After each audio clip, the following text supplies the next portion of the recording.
તમારે કેટલી બધી ઉપાધિ હોય હે ને? કરવે હવે હાલ્યા કરે, બીજું તો શું હવે. પણ તમે ભગવાનને રોજ પગે લાગો ત્યારે તમે ભગવાન પાસે કઈ માંગો નહીં કે તમારી ઉપાધિ ઓછી થાય એવું? હું છે ને તારા વિશે કઈ માંગુ નહીં, તારા માટે આમ કઈ માંગ્યા વગર રવાય નહીં લેને. કેવા હું માંગુ છે એટલે વળી?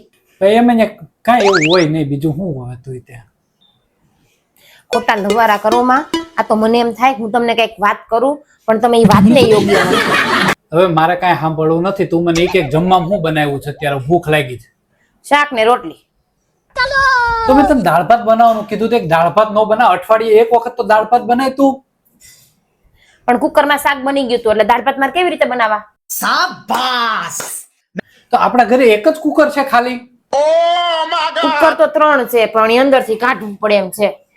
તો કુકર કાઢવામાં તને આળસ આવે છે? હવે તો આળસ તો આવે ને, મારે એકલા જ બધું કરવાનું હોય, તમારે કઈ કરવું ન હોય.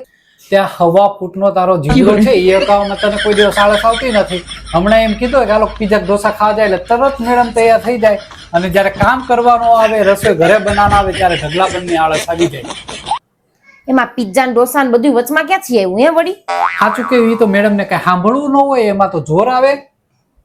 હવે પણ એ બધું મૂકો ને, અત્યારે હું તમને એક વાત કહું ને તમે સાંભળો પેલા. કાચીડા હોય ને એને રંગ બદલવામાં વાર લાગે, અને તારે વાત ડાયવર્ટ કરવામાં સજે વાર ન લાગે. મારે છે ને બહુ બધું કામ છે, મારે તમારી યાર અત્યારે મગજમારી કરવાનો સેજ જાય ટાઈમ નથી હો. તો મહારાણી તમારી પાસે ટાઈમ ક્યારે હોય? અત્યારે છે ને મારો મૂડ એકદમ ફ્રેશ છે, બરાબર. કોઈ મગજમારી કરવાનો મારો પ્લાન નથી. જયારે મારો મગજ ખરાબ હોય ને ત્યારે મારા મેદાનમાં સામે ઉતરી જાજો, તમારી ફેસ ટુ ફેસ હું જોઈ લઈશ તમને. પણ એ ટાઈમ આવશે ક્યારે? મેં ઈ તને પૂછ્યું, ઈ જવાબ આપ ફરખો. મારો મગજ છે ને અમેરિકન પ્રમુખ છે ને ટ્રમ્પ, એના જેવો છે. ક્યારે હું કરું ને કઈ નક્કી ન હોય. આ છે ને હું તમને ધમકી નથી આપતી, હું તમને સલાહ આપું છું, એટલે મારાથી આઘા રહ્યો ને એમાં જ તમારો ફાયદો છે. તમે બે કૂતરા બિલાડાની જેમ બાંધો છો, હું નથી હારા લાગતા.